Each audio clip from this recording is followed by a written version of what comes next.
सुधा के माँ पापा एक एक्सीडेंट में मारे गए थे।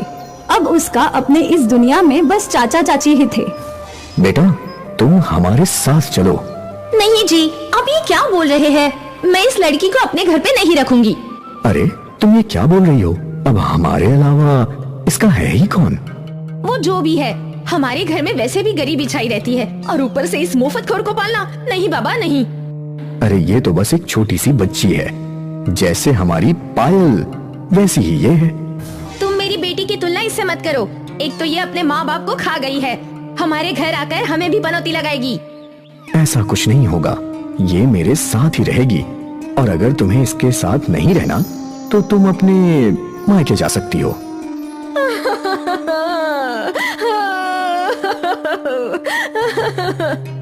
माधुरी को सुधा की जिम्मेदारी नहीं चाहिए थी, पर मुकेश सुधा को अकेले नहीं छोड़ सकता था। खैर, सुधा मुकेश और माधुरी के घर चली गई, पर यहाँ माधुरी ने उसके साथ बुरा बर्ताव शुरू किया। ओए महारानी, घर में क्या झाड़ू तेरी मरी हुई माँ मारेगी? मैं अभी मार देती हूँ। एक काम होते ही माधुरी सुधा को दूसरा काम दे देती थी और ऐसा करते करते सुधा घर का सारा काम करने लगी। वो सफाई करती, फिर कपड़े धोती, बर्तन धोती और तो और बाजार से सामान लाकर खाना भी बनाया करती थी। सुधा की चाची उस पे अत्याचार करने लगी। सुधा की उम्र खेलने कूदने की थी, पर उस बेचारी को घर का सारा काम करना पड़ता था। माँ, मुझे भूख लगी है।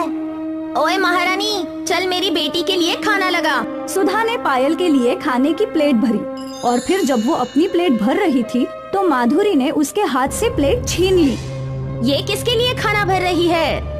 मेरे लिए चाची जी, मुझे भी बहुत भूख लगी है। आहाहाहा, पहले घर का काम खत्म कर, तब भी तुझे खाने को कुछ मिलेगा। मुकेश से सुधा की ऐसी हालत देखी नहीं जाती थी। वो सुधा की मदद करना चाहता था। कुछ भी करके मुझे सुधा को घर से बाहर निकालना होगा, वरना माधुरी उस नन्ही सी बच्ची पर बहुत अत्याचार करेगी, बेचारी। मुकेश की एक जलेबी की दुकान थी जो गांव में बहुत ही मशहूर थी। अरे वाह मुकेश भाई, जलेबी तो बहुत बढ़िया बनाई है। ग्राहकों को मुकेश की जलेबी बहुत पसंद आती थी और इसी वजह से उनके दुकान पर ग्राहक बढ़ने लगे थे। अब मुकेश के दुकान में काम बढ़ गया था, उसे एक सहायक की जरूरत थी। क्यों ना मैं सुधा को अपनी मदद के लिए साथ ले आऊं? वो मेरे साथ रहेगी तो उसे काम भी करना पड़ेगा और बाहर पेट भर के खाना भी मिलेगा, ये सही है। उस दिन मुकेश घर गया। माधुरी, कल मैं सुधा को अपने साथ दुकान पर ले जाऊंगा। क्यों भला? क्योंकि मुझे एक सेवक की जरूरत है। अगर मैं एक नौकर रखता हूँ तो उसे पगार देनी होगी। सुधा तो मुफ्त में काम करेगी। हाँ, अच्छा है, आपके पैसे बचेंगे। हाँ बिल्कुल। सुधा मुकेश की बातों में आ गई थी। अगले दिन से सुधा मुकेश के साथ उसकी दुकान में जाने लगी। चाचा जी, मुझे क्या करना है? पहले तू तो कुछ खा ले, फिर बताता हूँ। मुकेश ने सुधा को समोसा और नमकीन दिए। सुधा ने खुशी खुशी खाए। मेरा पेट भर गया चाचा जी, अब बताइए क्या करना है? बेटा, मैं तुझे यहाँ काम करवाने के लिए नहीं लाया, बल्कि काम सिखाने लाया हूँ, ताकि कुछ सालों में तू खुद आत्मनिर्भर हो सके और तुझे अपनी चाची की खरी खोटी भी ना सुनना पड़े। मैं सीखूंगी चाचा जी। बहुत अच्छे गुड़िया। और उस दिन से मुकेश ने सुधा को जलेबी बनाना और बेचना सिखाना शुरू किया। कुछ ही दिनों में सुधा जलेबी बनाना सीख गई। अरे वाह गुड़िया, ये तो एकदम बढ़िया बनी है। बिल्कुल आपकी तरह। हाँ, मेरी तरह। सुधा खुश थी। वो पूरा समय अपने चाचा जी के साथ दुकान पर काम करती और चाचा जी बड़े प्यार से उससे बर्ताव करते थे। जब वो रात को घर लौटती तो उसकी चाची उसे खरी खोटी सुनाकर थोड़ा काम तो करवाती ही थी। आ गई महारानी, खाना खा ले और सारे बर्तन धो लेना। ठीक है चाची। पर ये सब ठीक था, सुधा को अब इतना बुरा नहीं लगता था। ऐसे ही करते करते 8 साल बीत गए। सुधा अब जवान हो चुकी थी। वो अब भी अपने चाचा जी के साथ उनकी दुकान पर जलेबी बनाया करती थी। 1 पाव किलो जलेबी बांध दो। चाचा जी, आप आराम कीजिए, मैं देती हूँ।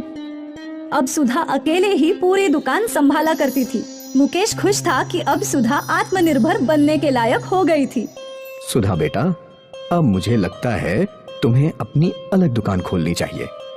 पर क्यों चाचा जी? कब तक तुम अपनी चाची की खरी खोटी सुनती रहोगी? मैं चाहता हूँ कि तुम आत्मनिर्भर बनो और जब तुम उस लायक बन चुकी हो तो ये पैसे लो। भागलपुर में मेरी दूर की मौसी रहती हैं। मैंने उनके घर में तुम्हारे रहने का इंतजाम करवा दिया है। तुम वहाँ जाओ और अपनी खुद की जलेबी की दुकान खोलो। जैसी आपकी इच्छा चाचा जी। सुधा ने अपने चाचा जी का आशीर्वाद लिया और वो पैसे लेकर भगलपुर के लिए निकल गई। यहाँ मुकेश घर लौटा। सुधा कहाँ है? वो घर छोड़कर चली गई। अच्छा हुआ, चलो बला टली। मुकेश मन ही मन खुश था कि उसकी भतीजी जल्द ही अपने पैरों पर खड़ी हो जाएगी और उसे किसी के सहारे की जरूरत नहीं पड़ेगी। यहाँ सुधा भगलपुर पहुँची, बूढ़ी मौसी के घर। मौसी अकेले रहती थी। उन्हीं के साथ उन्हें एक साथी मिल गया। दादी माँ, मुझे जलेबी की दुकान डालनी है। हाँ, मुकेश ने बताया है मुझे। नुक्कड़ पर मेरी 2 दुकान है। तुझे जो पसंद है उसमें तो अपनी दुकान खोल ले। दादी माँ, आपके पास इतनी संपत्ति है तो पर क्या फायदा? मेरे साथ किसी को नहीं रहना। मुझे अकेले और लाचार कर गए मेरे परिवार वाले। मैं हूँ ना दादी माँ, मैं आपके साथ रहूंगी। सुधा ने दादी की दुकान में जलेबी बेचना शुरू कर दिया। उसकी जलेबी की सुगंध से ग्राहक अपने आप खींचे चले आते थे। अरे आधा किलो जलेबी दे दीजिए। मुझे 1 पाव किलो देना। सुधा के ग्राहक बड़े चाव से उसकी स्वादिष्ट जलेबियाँ खाया करते थे। अरे दीदी, ये तो बहुत ही स्वादिष्ट है। हाँ, ऐसी जलेबी कभी नहीं खाई। धन्यवाद। पूरे भगलपुर में सुधा की जलेबी मशहूर हो गई। फिर क्या था, लोग सुबह से लाइन लगाकर इंतजार किया करते थे जलेबी खरीदने का। सुधा दिन दुगनी और रात चौगुनी तरक्की कर रही थी। जल्द ही सुधा ने आसपास की 2 दुकानें खरीद ली। उसका व्यापार बढ़ रहा था।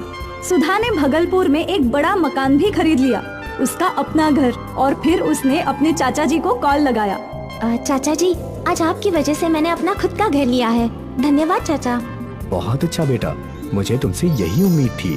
भगवान करे तू दिन दुगनी रात चौगुनी तरक्की करे। खुश रहे बेटा। मुकेश की आंखों से आंसू टपकने लगे।